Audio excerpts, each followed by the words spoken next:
درون لباس پزان راواړوي درون لباس درنی بورقي او درنه پړونی پزان راواچوي چې وجودونم نخ کاری د وجود موټاواله او نریواله نه محسوسيږي چې هغه نارینه ته پکې کشش نه نارینه ته پکې میلان نه پیدا کی ډیر کارونه او نبی کریم صلی الله علیه وسلم فرمای پا اغی نارینه باندې د الله د طرف نه لعنت وریږي چې هغه د زنانو سره مشابهت اختیاري زنانو پشان لباس او د زنانو پشان چال چلن او پا اغی زنانم 24 غنټه لعنت وریږي چې کوم زنانه د نارینه پشان پیشن اختیاري د نارینه او د زنانو به د یو بل نه لباس جدای پیشن بجدای پیجنده بشي نن منکم طرف تروان اما و عزت خان استاد سے بل ورس خبره کوله د یو ملک خبره کوله چې یو هندوم وفات شوی او مسلمانم وفات شو نا خلق پکې پوه نشو نو هندوان خو هندو سیزي او مسلمان خو مونږ دفن کو کنه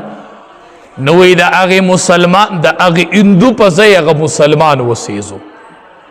او هغه لاش چې د هندو راولېږو مسلمانانو هغې وي چې دا خو زمونږ هغه مړی نه دی هغه مسلمان یې سېزلی و او هغه هندوی مسلمانانو له راولېږو دا وجه څه وله که دا څه وجه وشو وجه دا وشوله چې د دې مسلمان په مخ د مسلمانۍ نښې نه وي موجود پته نه لګېده چې دا د مسلمان چهره ده او که دا د هندو چهره دا پته نن د مسلمان نه لګي دا شته په مخ چې پته ولګي شتن پا مخنو سنگ پتہ لگی امام الانبیاء فرمائی اوفر اللحا وحف الشوارب گیری اگدی کے و بریتان لن کے خالف المشرکین دا مشرکین و مخالفتو کے پس سباندی چی گیری اگدی کے و بریتان لن کے پدید مشرکین و مخالفت کی گی دا مسلمان نخدا نو نن مسلمان کے دا نخنوا پتہ نه لګېدله نو مسلمان یې وسیزو او مسلمانانو له د هندو هغه لاش راولي دا پتہ نه لګېدله دا څه حال دی نارینه د زنانو سره مشابهت او د زنانو د نارینه سره پتہ نه لګي د غیر مسلم او د مسلمان پتہ نه لګي نبی علیہ السلام به ولې دا روجي ونیولې یو به ور سره بل ملګری کوله وی زکه چې دا زه د يهودو سره مخالفت وکم دا یو روجه باغیم نیولا نو زکه ور سره نخم او یو لسم ملګری کوم یا نخم او یا یو لسم چې دا غي مخالفت راشي حدیث مبارک کې راځي اغه زنانو باندې لعنت وریږي چې هغه په غم کې چغي وای سندري وای اوګدي روړي او بل زنانه ورته ناستی اوري او خوخی په دواړو د الله لعنت وریږي په هغې زنانم لعنت وریږي چې بلې له خال ږدي خال کی خودونکي او خال لګونکي په دواړو د الله لعنت وریږي په هغې زنانم د الله لعنت 24 ګنټې وریږي چې هغه د وروزي نری کوي وروزي وباسي لیدیم دي خلقت بدلی که نه بدلی پتم نه لګي چې د دې صورت څنګه دا وروزی چی نرائی کئی او اباسی 24 گھنٹے پا دے زنانہ دا اللہ لعنت ولی وجہ صدا دا اللہ خلقت ولی بدلے پا اغی زنانم اللہ لعنت ویلے دے چی کم زنانہ دے غاخونو منس کے دا لاری کولاوی پا دے سرم خلقت بدلی گی دو غاخونو منس کے چی دا لاری کولاوی پا دین دا اللہ لعنت ولی گی زنانو بچیم کم طرف تلاړل کورونم کم طرف تلاړل ډیری بے برکت راللی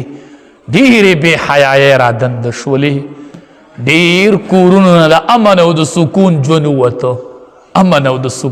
وته بیبیانو دا بچیم مسخوتن کې نه وای نارینه او تاسو کې نه وای د یو صحابي واقعه ورته مسخوتن بیانوي دی کورونو کې حالت بل طرف روان دی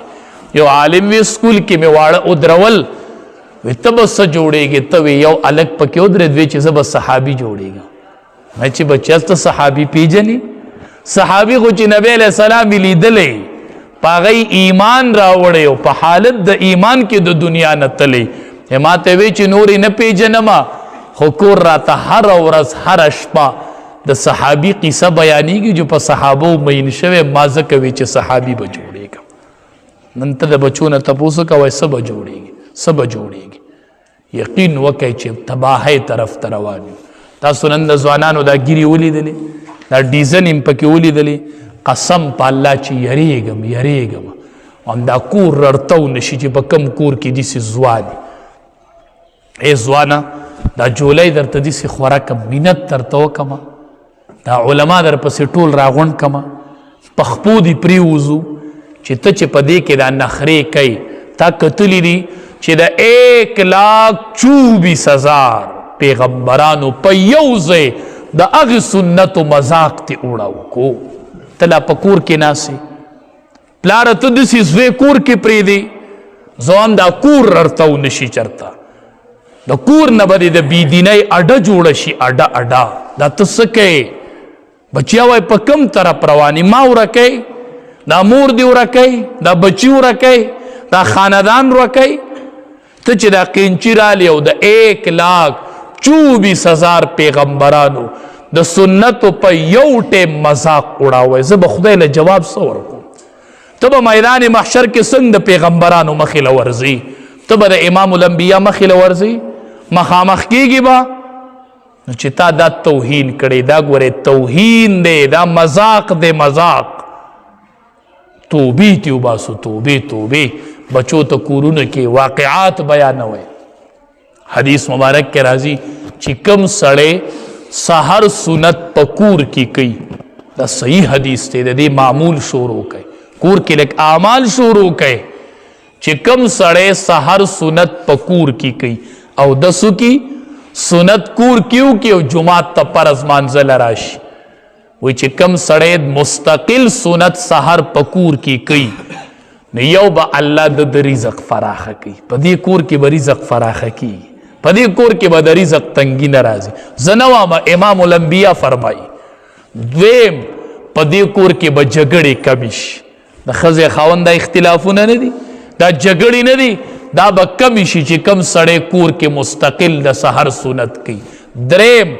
اخره خاتمه به الله په ایمان نصیب کوي دا د امام الانبیا د خولې وینا ده سحر سنت کور کې کوي رزق په پراخه کیږي جګړې به کور کې کمیږي او الله به اخره خاتمه په ایمان نصیب کوي پلارانو میندو کور کې تهجد کوي چې دا بچی ما واز اوري چې بچی په ډډه اوړي چلته پلار په تهجد ولاړي چې بچی په ډډه اوړي چې موري په تهجد باندې ولاړي میندو سوال درته کوم سوال درانه لباسونه په ځان راواړوي د بچو لک فکر شروع کوي دا بچی ډیر بے حیا شوي دي دا بچی ډیر بل طرف ته روان شوي دي مورې ستا د تربیت ضرورت ته ما سره زه خپل کوشش کام په مدرسې کام په جماعت کې کم په منبرې کو په محراب کو خو پلارانو میندو تاسو را سره لږ مرګتیا وکئ دا بچیم د ډیرو نارواګانو نه منع کوئ وایي بچیا د دې ذموار زه راځم ما نه به الله د دې تپوس کوي رب العالمین دې د عمل کولو توفیق